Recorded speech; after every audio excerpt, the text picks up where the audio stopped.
चलिए जी, हम लोग आज क्या रिवाइज कर रहे हैं? हम लोग आज रिवाइज कर रहे हैं चैप्टर 9 का पार्ट 1, वो है एसआरएस, सब रहो साथ। रिलेटेड सर्विस है, standard on related service. SRS कौन सा बेटा? 4400। ओके, बहुत आसान है। यहाँ पे आपका जो एंगेजमेंट है वो क्यों हुआ है? To perform AUP, agreed upon procedure regarding the financial information. अच्छा, सबसे पहली बात, एग्रीड अपॉन प्रोसीजर है क्या? अब मैं बिल्कुल लाइन में रिवाइज कराऊंगा, क्लास में डिटेल में पढ़ लिया था। एग्रीड अपॉन प्रोसीजर है क्या? तो भाई साहब वो स्पेसिफिक प्रोसीजर्स हैं जिनके चलते आप लोग क्या करेंगे? फैक्चुअल फाइंडिंग्स करने वाले हैं। ओके जी। अच्छा, नाउ आप किन के ऊपर एग्रीड अपॉन प्रोसीजर लगाएंगे? आपका सब्जेक्ट मैटर क्या क्या हो सकता है? स्पेसिफिक फाइनेंशियल एलिमेंट भी हो सकता है, कोई एक सेगमेंट भी हो सकता है, या फिर क्या हो सकता है? Part of the financial statement भी, या whole of the financial statement भी हो सकते हैं। सबसे इंपॉर्टेंट बात जो आपके एग्जाम में एमसीक्यू में पूछी जा सकती है, क्या आपका स्टैट्यूटरी ऑडिटर होना जरूरी है to accept the engagement of agreed upon procedure? Answer is no. आपका स्टैट्यूटरी ऑडिटर होना जरूरी नहीं है। करुणा, करुणा याद है बेटा? करुणा आपको तो याद रखिएगा करुणा जी को एग्जाम में, तो आपको ये मार्क्स मिल जाएंगे। नाउ, एसआरएस 4400 किन पे गाइडेंस देता है? ऑडिटर की रिस्पॉन्सिबिलिटी क्या है एयूपी को लेके, और साथ साथ में फॉर्म कंटेंट एंड रिपोर्ट क्या होने वाला है जो आप इशू करेंगे इस एंगेजमेंट के चलते। फॉर्म कंटेंट एंड रिपोर्ट बहुत इंपॉर्टेंट है। ऑब्जेक्टिव्स क्या हैं? सिंपल, ऑडिट लाइक प्रोसीजर्स आपने कंडक्ट करने हैं, बट अग्रीड विद एंटिटी थे या फिर थर्ड पार्टी के साथ वो अग्रीमेंट में थे।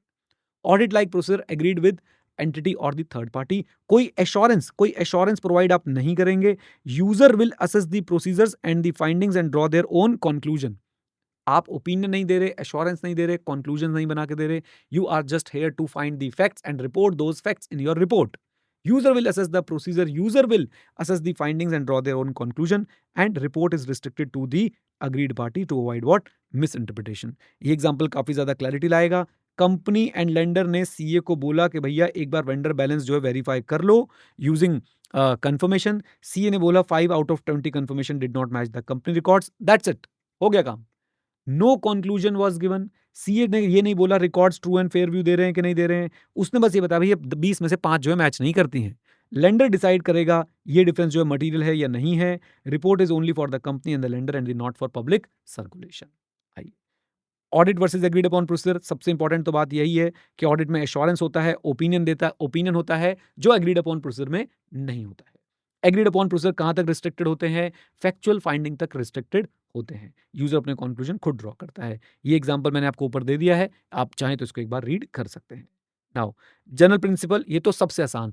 क्या कोड ऑफ एथिक्स फॉलो करने हैं? यस। क्या एथिकल प्रिंसिपल फॉलो करने हैं?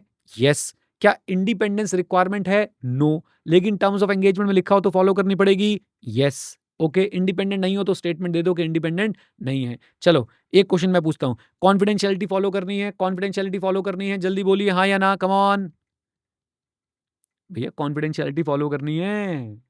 ओके, क्यों? अरे भाई, कोई भी एंगेजमेंट हो, आप क्लाइंट की इंफॉर्मेशन किसी को ऐसे नहीं दे सकते हैं।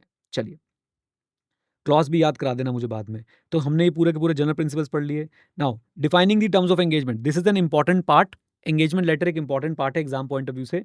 सो ऑडिटर को इंश्योर करना है क्लियर अंडरस्टैंडिंग हो एग्रीड प्रोसीजर पे और कंडीशन ऑफ एंगेजमेंट पे, अंडरस्टैंडिंग हो रिप्रेजेंटेटिव ऑफ द एंटिटी के साथ या उन पार्टीज के साथ जो रिपोर्ट रिसीव करने वाली है, क्लियर अंडरस्टैंडिंग हो प्रोसीजर्स पे, कंडीशन पे, किन के साथ? Entities representative, other parties receiving the report.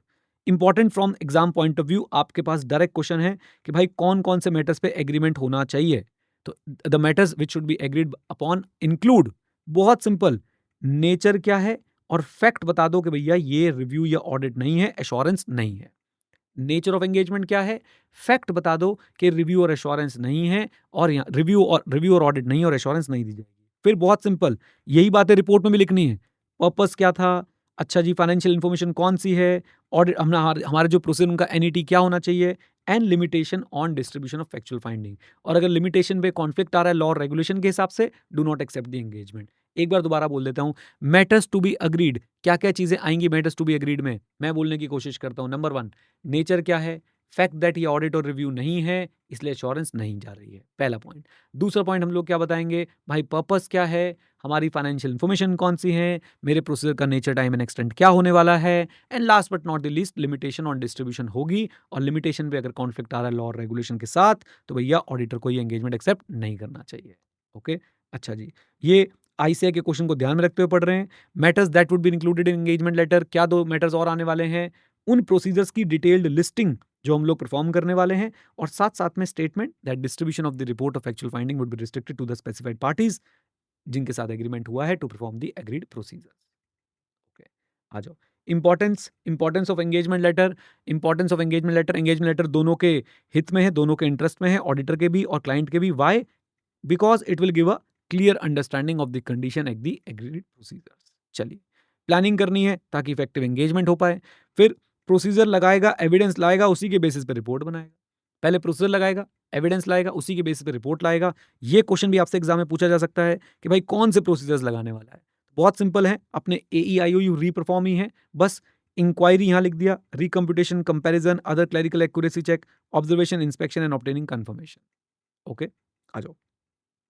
Reporting very important from exam point of view, कोई नहीं भूलेगा इसको, कोई नहीं छोड़ेगा इसको। फ्री के नंबर है, हमने 2 क्वेश्चन इसके प्रैक्टिस करे और दोनों क्वेश्चंस बहुत आसान थे, आपको राइटिंग प्रैक्टिस में भी ये करने हैं। ओके, आ जाइए। सबसे पहले रिपोर्टिंग में होना क्या है? रिपोर्टिंग में पर्पस डिस्क्राइब होना बहुत ज्यादा जरूरी है, प्रोसीजर डिस्क्राइब होने बहुत ज्यादा जरूरी है, रीडर को समझ आ जाए कि भैया nature and extent of work क्या है, और ऑडिट और रिव्यू नहीं है मेंशन होना जरूरी है। पर्पस डिस्क्राइब होना बहुत ज्यादा जरूरी है। Come on, purpose, procedure, nature extent and not an audit. Purpose, procedures, nature extent, not an audit. Elements of report बहुत इजी, जो इजी वाले हैं वो पहले यहां पे निकाल दो। टाइटल, एड्रेसी, किस पे काम करेंगे, प्रोसीजर्स एग्रीड अपॉन वाले हैं, फिर से टाइटल, एड्रेसी, किस पे काम करेंगे, प्रोसीजर कौन से हैं, एग्रीड अपॉन वाले हैं। यहां पे मैं प्रोसीजर की डिटेल नहीं दे रहा हूं, बस ये बता रहा हूं कि प्रोसीजर कौन से हैं, एग्रीड अपॉन वाले हैं। ठीक है जी। उसके बाद हमने SRS को फॉलो किया है, पर्पस क्या है, और अब क्या प्रोसीजर मैंने परफॉर्म किए थे, मेरी फैक्चुअल फाइंडिंग क्या है, इन दोनों को एक साथ जोड़ दो। फिर से टाइटल, एड्रेसी, आइडेंटिफिकेशन किसका, जिसके ऊपर आप लोग प्रोसीजर लगाने वाले हैं। फिर प्रोसीजर्स जो एग्रीड अपॉन हुए हैं, प्रोसीजर वो वाले हैं जो एग्रीड अपॉन हुए हैं, SRS के हिसाब से काम किया है, पर्पस ये है, और साथ साथ में प्रोसीजर मैंने कौन से परफॉर्म किए हैं, उनसे मेरी फैक्चुअल फाइंडिंग क्या निकली है। नाउ इनके बाद 4 स्टेटमेंट हैं जो एग्जाम के पॉइंट ऑफ व्यू से बहुत ज्यादा इंपॉर्टेंट है। और ये स्टेटमेंट किस बारे में है? अब मैं अपने एक्सटेंट को समझा रहा हूं, एक्सटेंट ऑफ वर्क को। स्टेटमेंट दैट ऑडिट नहीं है, रिव्यू नहीं है, एश्योरेंस नहीं है। Okay, statement that additional process लगाते, ऑडिट रिव्यू करते, तो other matters might have come to light that would have been reported. अच्छा, 2 तो ऑडिट से रिलेटेड हो गई। स्टेटमेंट दैट आपकी जो रिपोर्ट है it is restricted to the parties जिनके साथ एग्रीमेंट हुआ था प्रोसीजर्स को परफॉर्म करने के लिए। एंड आखिरी स्टेटमेंट व्हेन एप्लीकेबल, जब हम लोग किसी स्पेसिफिक एलिमेंट पे काम कर रहे हैं, a statement that report relates only to element, account, item etcetera जिस पे एग्रीमेंट हुआ था, and it does not extend to the entity's financial statement taken as a whole. 4 statement आ गई हमारी, जल्दी जल्दी बोल देता हूं। स्टेटमेंट दैट भाई यहाँ पे ऑडिट और रिव्यू नहीं है, एश्योरेंस नहीं है। स्टेटमेंट के एडिशनल प्रोसीजर्स जो है अगर हम लगाते, ऑडिट रिव्यू करते, तो other matters might have come to light that would have been reported. Statement कि रिपोर्ट रिस्ट्रिक्टेड की जा रही है उन पार्टीज के लिए जिनके साथ एग्रीमेंट हुआ था to perform the procedure. And a statement when applicable, report only relates to element, it does not extend to the entire financial statement. Last में DPS आ जाएगा, यानी कि डेट, प्लेस और सिग्नेचर। ओके, आइए देन डॉक्यूमेंटेशन पे चर्चा करते हैं। वो मैटर्स जो सपोर्ट करेंगे किसको, फैक्चुअल फाइंडिंग्स को, जो एविडेंस ऑफ फैक्चुअल फाइंडिंग को सपोर्ट करने वाले हैं, राइट। एंड साथ साथ में वो मैटर्स जिनसे ये प्रूव हो पाएगा that engagement was conducted in accordance with SRS and terms of engagement. ये क्वेश्चन था एंगेजमेंट लेटर से रिलेटेड। एंगेजमेंट लेटर में क्या क्या एग्री करना, क्या क्या इंक्लूड होना चाहिए, इसका आंसर इन पॉइंटर से निकलेगा, राइट। और ये वाला जो क्वेश्चन आता है हमारा करुणा वाला, इसमें आपको बोला गया था कि भाई एक तो आप स्टैट्यूटरी ऑडिटर नहीं है, क्या आप एक्सेप्ट कर सकते हैं? हाँ जी, एक्सेप्ट कर सकते हैं। और साथ साथ में बोला गया था आप अपनी रिपोर्ट में क्या करेंगे, क्या प्रिकॉशंस लेंगे, ताकि आप लोग जो है ये इंश्योर करें कि रीडर्स जो हैं इसको मिसअंडरस्टैंड नहीं कर रहे हैं आपकी रिपोर्ट के स्कोप को। तो ये 4 स्टेटमेंट आप लोग लिख के आएंगे जिससे मिसअंडरस्टैंडिंग क्लियर हो जाएगी। डन, लीजिए, हो गया हमारा SRS 4400 रिवाइज।